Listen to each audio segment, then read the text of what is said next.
Okay, we're now going to move into this bit actually using algebraic letters to represent gene frequencies. Now, gene frequencies, sorry, not gene frequencies, allele frequencies and genotype frequencies. We allocate them letters so that we can just, relate them to each other. It requires you to know just a little bit about probability.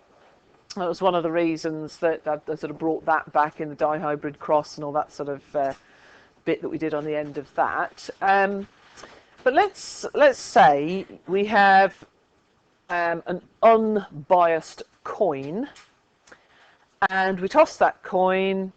What's the probability of it coming down heads? Yeah, 50%, or we would usually say 0.5. All right, when we're working in probability, we work in decimals. Now, if you were to toss that coin twice, then you would have a number of different possible outcomes, wouldn't you? All right, so this is just background stuff. This is not necessarily useful. So you could have heads followed by heads, you could have heads followed by tails, you could have tails followed by heads, or you could have two tails, couldn't you? So if I say, the probability of getting two heads, probability of having two heads, yeah, that sort of sounds a little bit odd. How would we work that out? It is 0.25, yes, because the probability, if it's an unbiased coin, it's 0.5, yeah, times 0.5. Then similarly for the two tails, it'd be the same, wouldn't it? All right, assuming the unbiased coin, we're going to have that. So if I was to say, what's the probability of getting two different results? It's the rest, isn't it? Yeah? So the probability of the other two added together would be 0.5, yeah, because there are two ways of getting that. Now, this is very similar to alleles and genotypes, isn't it? Because if you took each toss of the coin as an allele for a gene, then you could get the heads could be your two dominant alleles, heads tails and tails heads could be the two ways of getting the heterozygous, one dominant, one recessive. There are two of those. And then tails could be the way of getting the homozygous recessive. And so this is what this is about. So those two, well, this again would still be 0.5 times 0.5 for that option, and 0.5 times 0.5. Obviously, if it's a biased coin, the calculations are going to come out a bit different. But, and I should probably have done one where we've got a biased one. If you'd got the probability of heads as 0.7 and the probability of tails as 0.3, then obviously the numbers come out a bit different.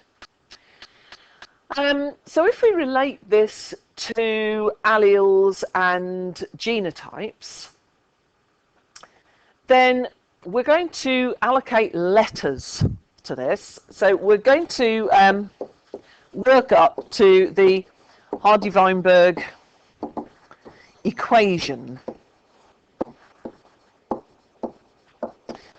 And sometimes I just draw lots and lots of little circles on the board and put genotypes in, but I'm thinking I don't really need to do that. So let's see if we can make this work just from that bit on probability. Right, there is a convention here that we use a lowercase p to represent the frequency, all right, to represent a number. This is not an allele in itself. We use a lowercase p to represent the frequency of the dominant allele, although you will see it done the other way around, and the letter q to represent the frequency of the recessive allele. So let's start with that.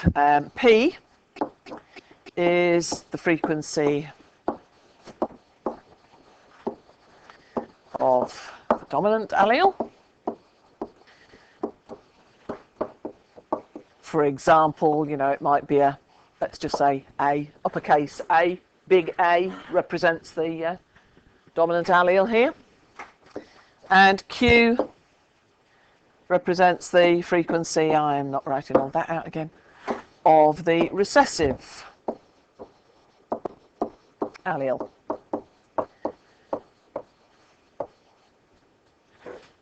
Little a.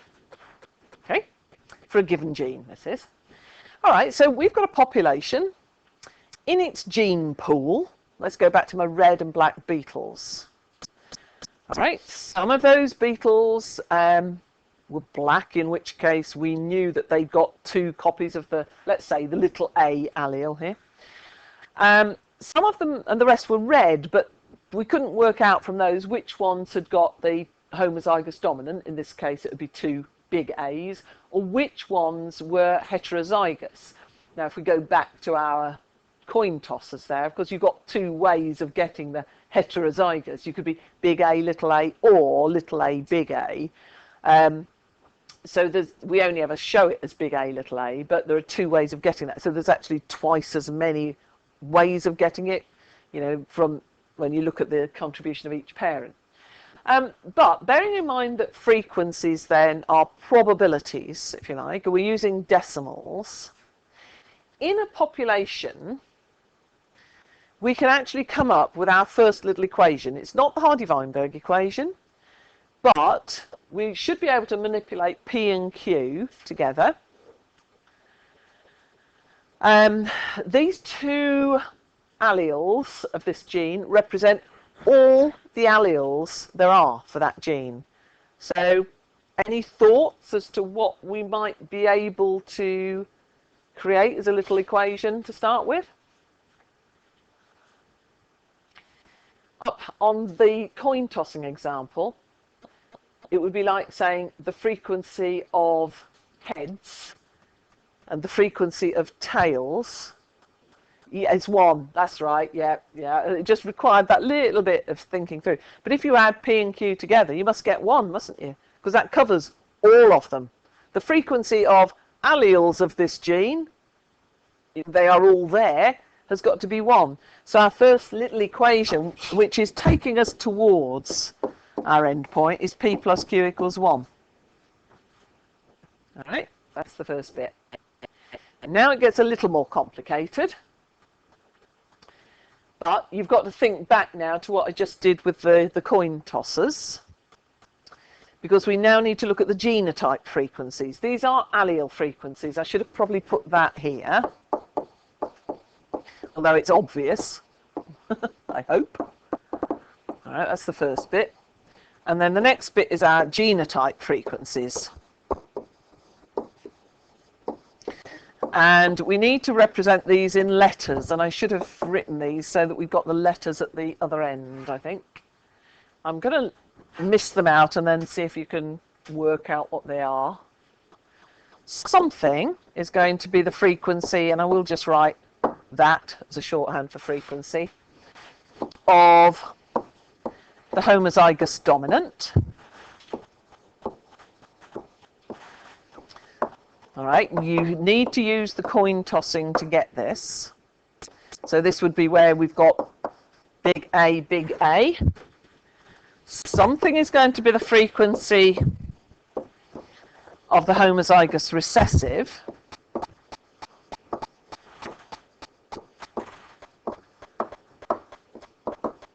For example, our little a, and something is going to be the frequency of heterozygous. And because there are 2 ways of getting that, we've got to add the ways of getting that to the ways of getting that. So, any offers for the frequency of the homozygous dominant using P's and Q's? So, P times P, so P squared. Yeah. So if you use that same approach as we have up there, it's like dominant followed by dominant. So it's P times P. And it'll be in the notes in front of you as well. So P squared. I should have put in the P times P somewhere. Okay, so that means that the next one's not exactly challenging, is it? Because that's going to be Q squared, yeah. So getting recessive followed by recessive, Q times Q is Q squared. And what about the heterozygous ones then? It is, yeah, P times Q plus, yeah, Q times P, sort of. But we put them in alphabetical order again, don't we? This is where you've got to think algebra. And so it's actually 2 lots of PQ. Yeah? I've missed the working out of that. All right, are we okay on that? All right. I'll expand it. If you didn't get it, then the big A, the homozygous dominant, it's P for the first one times P for the second one. So that's your P squared. This is what I should have done first. Little a would be Q for the first of those times Q for the second of those. So we get our Q squared. And then that, oops, going to write it exactly the same way. That is going to be P times Q for the first one, P for the big A, Q for the little one. And we add to that the ways of getting the other way round, which is Q times P. So that's PQ plus PQ, because we keep them alphabetical, so we've got 2 PQ. All right, so if you need the working, tuck that in somewhere. All right, are there any other genotypes we could get? No. So, can we come up with another equation?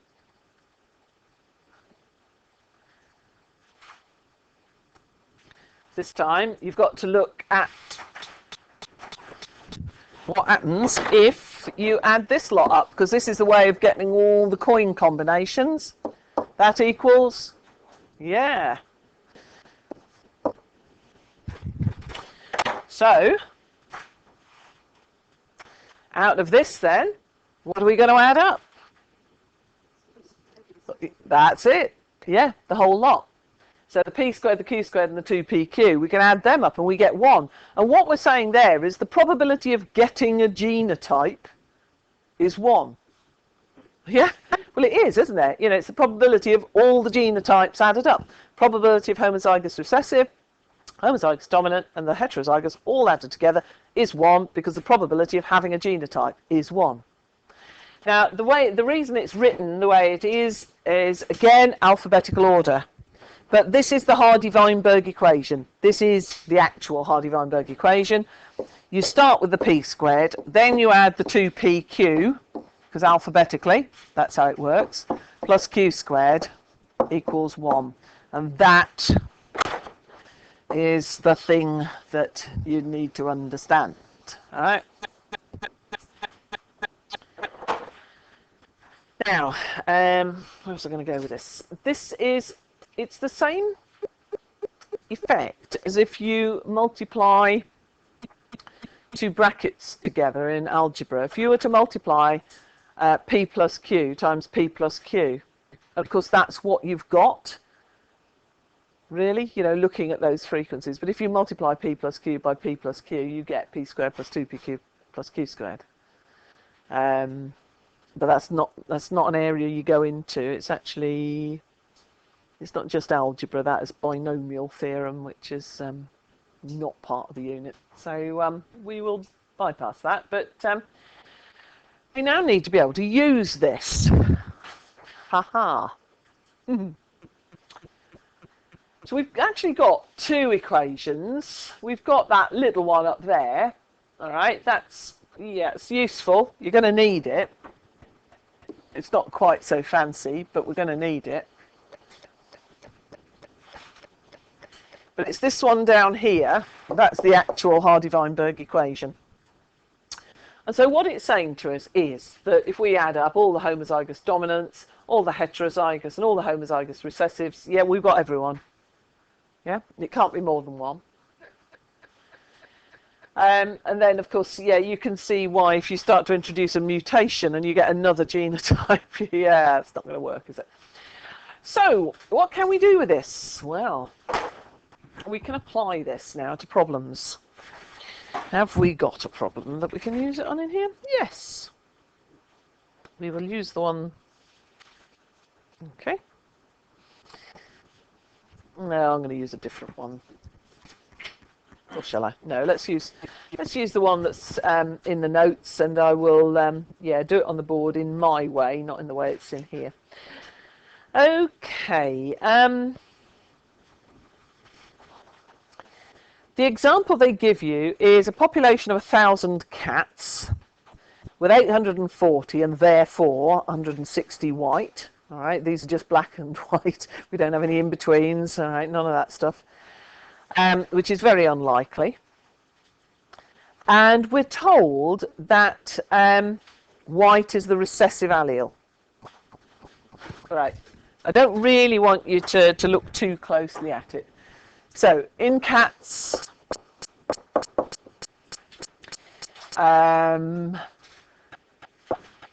black, so that'll be that, is dominant over white.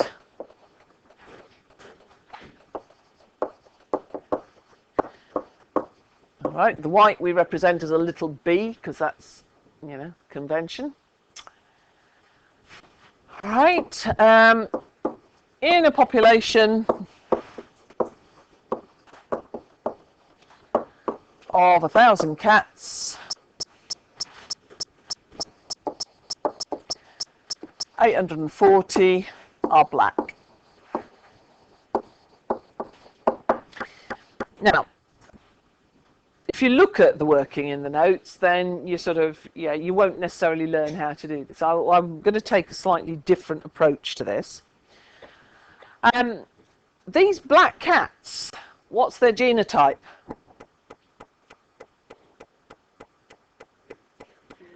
Yeah, it could be big B, or it could be big B, little b. Yeah? Yeah. We lump those two together. The two ways of getting heterozygous, we do lump them together. So the black ones have got that option of being homozygous dominant or heterozygous. Now, I can't think of any reason why we'd need to know in cats how many were heterozygous, but yeah, we're going to work that out.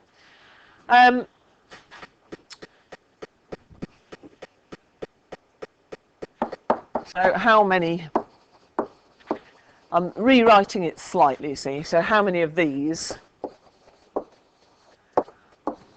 are heterozygous? I don't want to spend too long on this because I want to get you looking at the exam questions on this. Right, starting point. In this population of 1,000 cats, we've got black ones, we've got white ones. It tells you in the notes there that, yeah, all right, we've got 840 black. Well, the implication is there's 160 white. So which ones are the only ones we know the genotype of? They're the white ones, yeah. They have to be our starting point. You have to ignore the black ones. Because the black is made up of p squared plus 2pq, we can't do anything with that. The first thing you have to do is make an observation on the ones that are homozygous recessive. So we start with the white cats. So the white, well, what's our, as a fraction, how many whites? Hang on, we've got 160 out of 1,000.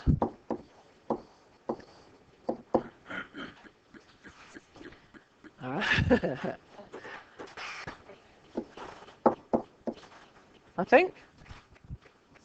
Yeah. 16 100ths, isn't it? It's not me not looking at the working out. And in terms of the Hardy-Weinberg equation, what is that? Just tell me in P's and Q's what that represents. It's yeah, now you can use it. But this is Q squared. Yeah? Because that's the frequency of those. Yeah? So that's our Q squared. Now, in the big picture of the universe, generally, what is the only possible thing you could get from Q squared? If I give you Q squared, what could you get from it?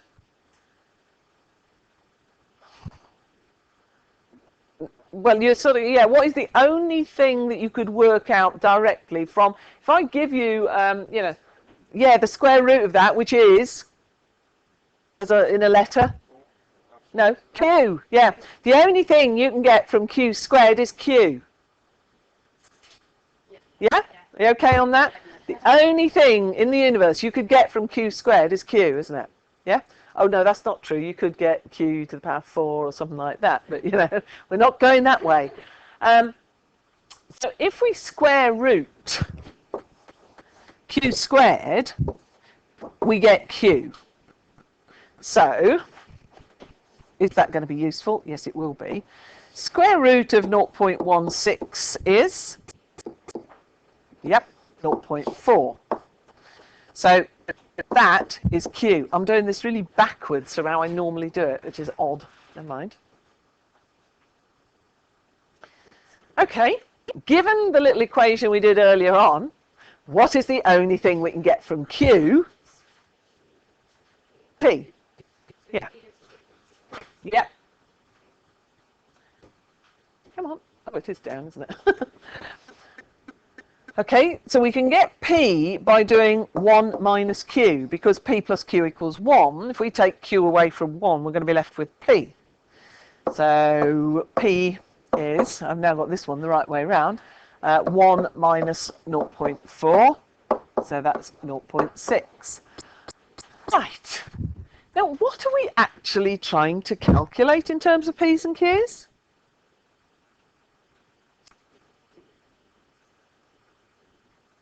We're looking for the heterozygous ones. What are they represented as in the Hardy-Weinberg equation? 2pq. Yeah? Well, can we do that now? Have we got enough values to do that? Yep. We've got a q, we've got a p, so the heterozygous individuals, and they would sometimes be carriers in a population, is the 2pq. So that's 2 times, let's get this in the right order, 0.6 times 0.4. Yeah, 12, 0.48. Oops, that should be an equals rather than a time, shouldn't it? My head says it's 0.48, but yeah. Yep, okay, 0.48. There we go. Does that answer the question?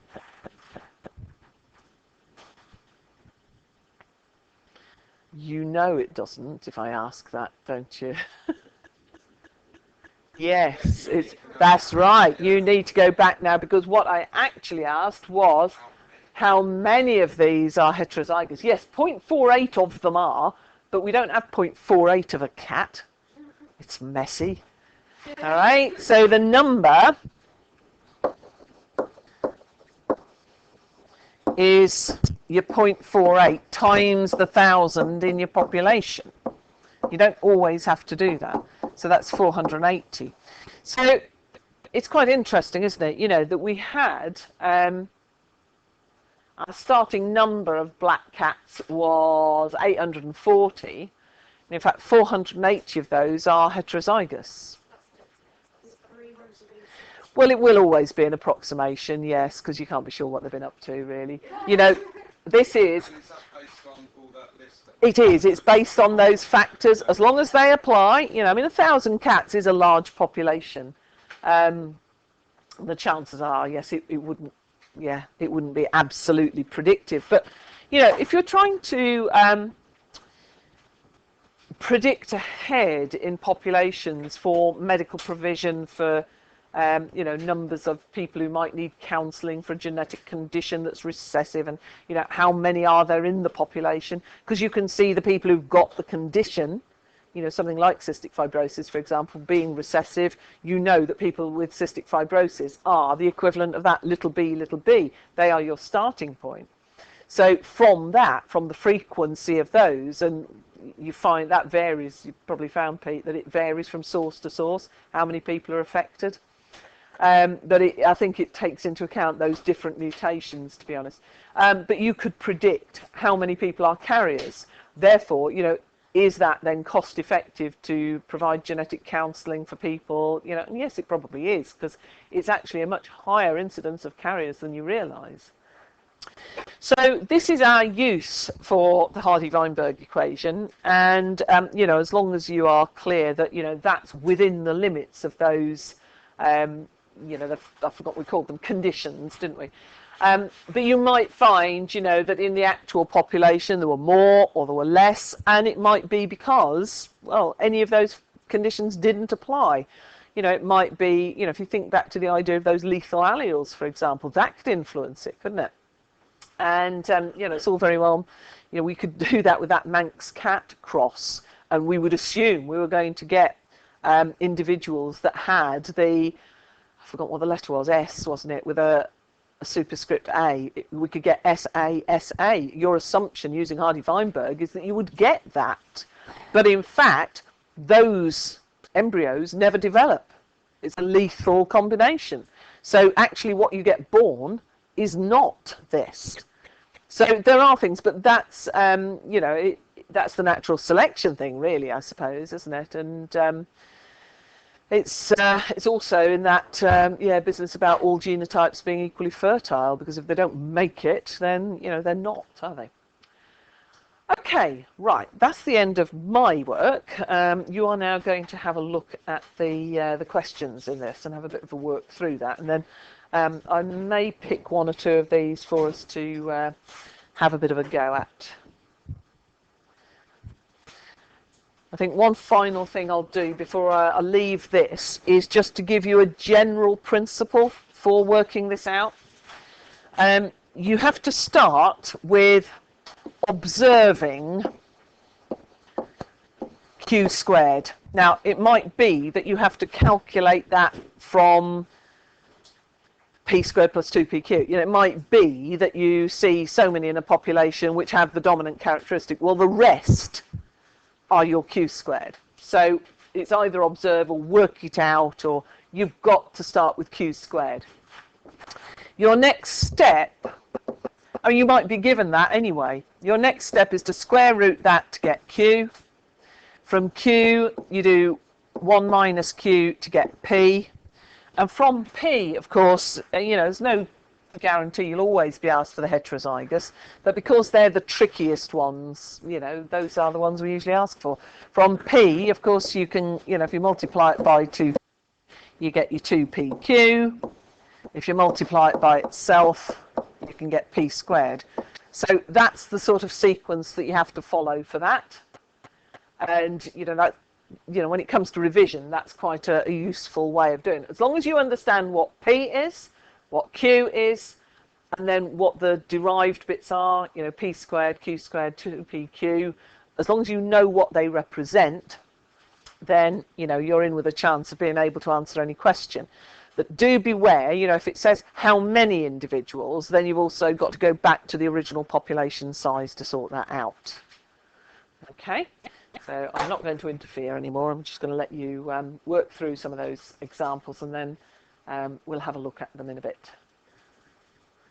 All right, let's have a look at some of these examples. Then this one, then, I'll just do it in the order it comes. The willow herb one, we've got an 8 at the top of the page.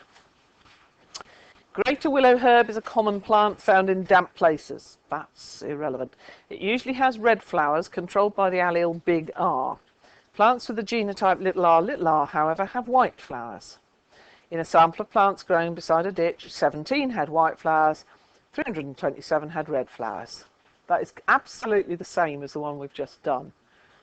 Okay? Calculate the frequency of the little r allele. It's just that we're not being asked for 2PQ. We're being asked for something else. Okay. You're being asked for the frequency of the little r allele. The little r allele would be represented by Q. So all you've got to work out is Q.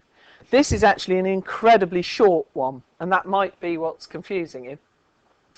If you go back to this, Q is the frequency of the recessive allele. Yeah? Now, if you look at my little sequence here, how do you get to Q?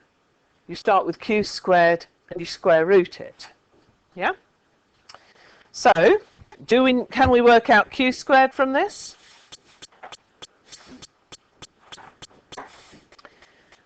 So this is I'll put an 8 up there just to show you. Q squared is 17, yeah, out of 344, yes. Because that's all your plants. 17 of the 344. Are you all right with that so far? I have 0. I'm getting it from so many. 4.9, did you say, James? I'll go to 3 places like that. Yeah? There's a reason why I've chosen to go with the 4.9. So if we want the frequency of little r is Q. How do you get Q from Q squared? Square root it. That's all it is. So it's the square root of 0.049, which is 0.07? No. Oh, it's not, is it? 0. Give me the right number of decimal places. 0.02. 0.22. All right. Okay. Yes. Yeah. That's it. That's the answer. That's all there was to that one. Do you understand that one? All right. That's the thing. That is all you're asked. The frequency of the R allele is 0.22. That's it. Answer. All right. It's just getting your head around what the P's and Q's represent. Let's have a look at the next one,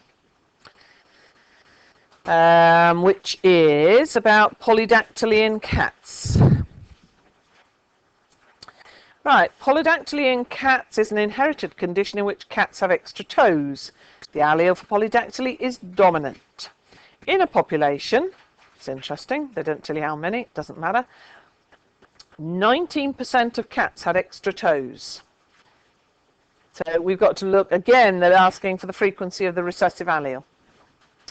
So this one is a question 4. So what are they telling us? 19%. Yeah, we have what that 19% actually represents is worth actually putting first. So 19% is the same as 0.19, which is, in terms of P's and Q's, what does that? Yes, it's the no, because the ones with extra toes are dominant. It's P squared plus 2PQ. Yeah.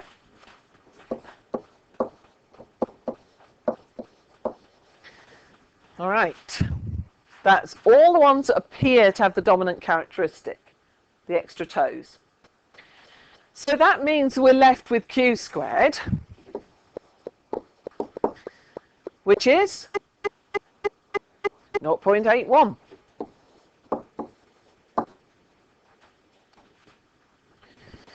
And from that, of course, Q is the frequency of the recessive allele. So that's the square root of that, which I do know this time is 0.9. Yeah? I forgot about square roots and numbers of decimal places.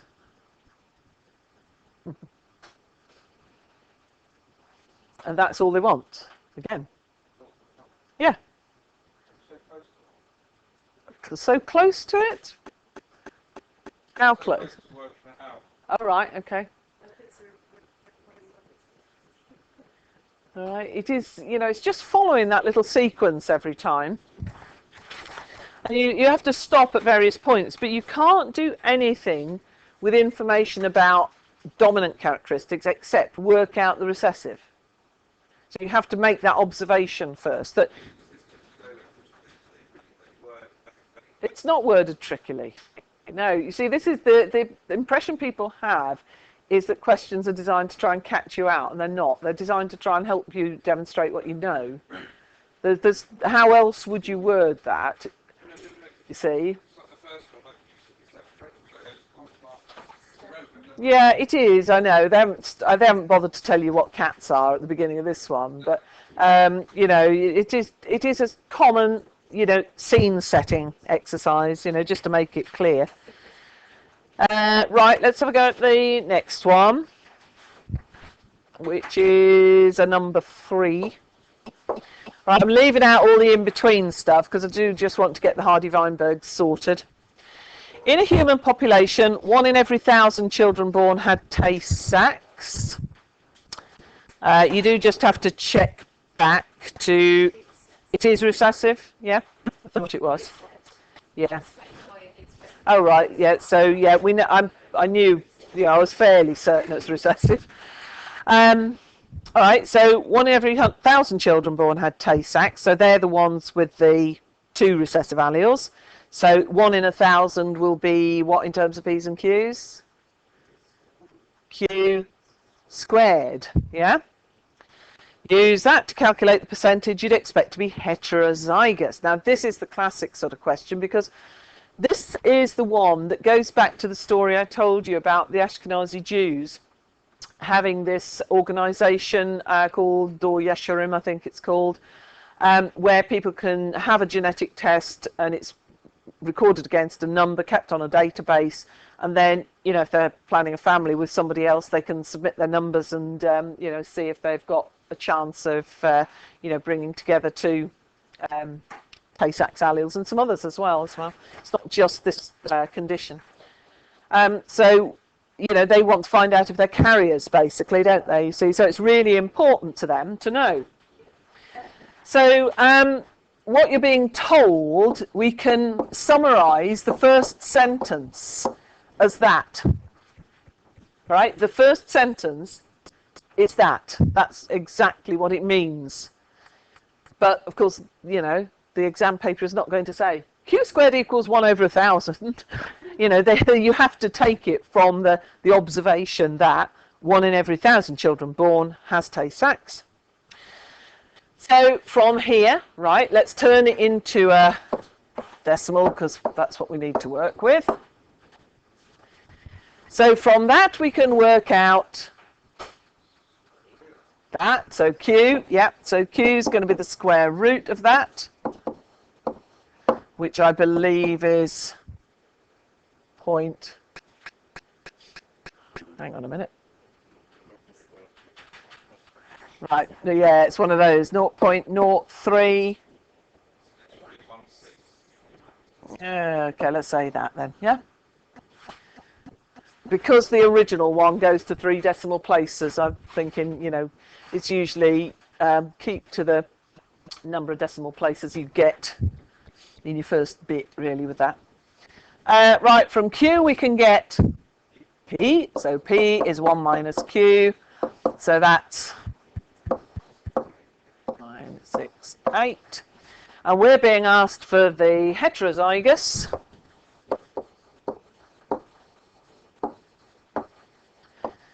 is the 2PQ, so that's 2 times 0.968 times 0.032 is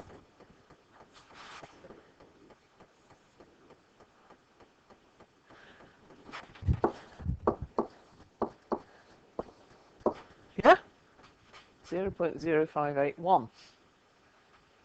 Does that answer the question? No. That's what you always have to think to yourself when you get to the end, because you get a bit distracted, don't you? You think, oh, right, work that out, that must be it. That's the answer. But then actually what they asked you was, yeah, the percentage of this population you'd expect to be heterozygous. So our percentage is, yeah, about 6%. So 5.8%. So, oh,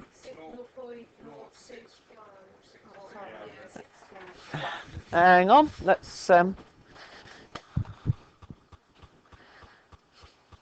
oh, I can't use that one, that's got to go in the bin. All right. Okay. Let's right, 2 times 0.96. Yeah, it's amazing how much difference it makes when you round numbers, isn't it? So times 0.032. Yeah, yeah. So 0.062.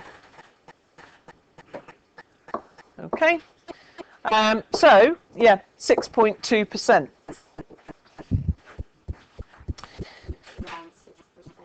Yeah, 6 is fine, but yeah, you know, no harm in putting an odd percentage. If you were having to work out in a population, you see, I mean, 6.2% of those 1,000 people, because we started talking about 1 in 1,000 births, if you like, so we're considering 1,000 people. Then, yeah, you're talking about 62 people out of 1,000, aren't you? So you're all right using at 1 decimal place. You sort of have to think to yourself, what would this come out at if I used the original number and turned it into people? And if it came out at 6.2 people, well, that would be silly. But if it's 62 people, then that's different, isn't it? That's actually, you know, it is quite a lot of people. It means that out of every 100 people, 6 are carriers. And that's, you know, when you think about the possibility of 2 people of those 6 coming together in that population of 100, then yeah, you know, it becomes quite important to know this. And so in populations where you've got a higher incidence, I don't know, are we looking at a population with a higher incidence? Just as a human population. I don't know whether that's a normal or, no, it doesn't say. Doesn't say. But if it was higher than that or lower than that, you know, it might be significant to do genetic testing. I would actually say at that level it would be worth doing the testing, really, you know, and profiling people. All right, so you know you reduce the chances of the condition. We got one more to do, or was that it? Ah, that's it. That was all. Oh, I thought there were 4. There were only 3. Okay. Right. If you look back at the previous page, you see that it says Tay-Sachs disease is a human inherited disorder.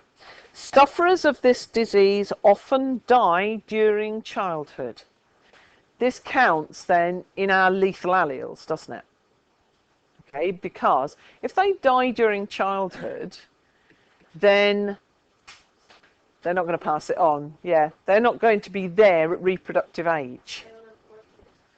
So it will, yeah, well, yeah, you will get, yeah, it does say often die in childhood. Yeah, that's a very odd diagram because you would be very unlikely to get an affected person having children. You know, it'd be more likely that you would have carriers, isn't it, really? But yeah, it's a totally sort of set up pedigree there. The last part of the question, you see, asks, it says, the actual percentage of heterozygotes is likely to be lower in fewer generations than the answer to that. Explain why. And yeah, it's because what you're calculating is the frequency at birth, and so the actual number of Tay-Sachs alleles will disappear from the population as you lose those who are homozygous recessive because of death in childhood. Those are not passed on. All right, so there will just be fewer of the, you know, recessive alleles in the next generation. So that's quite important, you know, that if you die before reproductive age, you are not going to pass on your alleles, are you? Okay, all right, that's the end of that bit.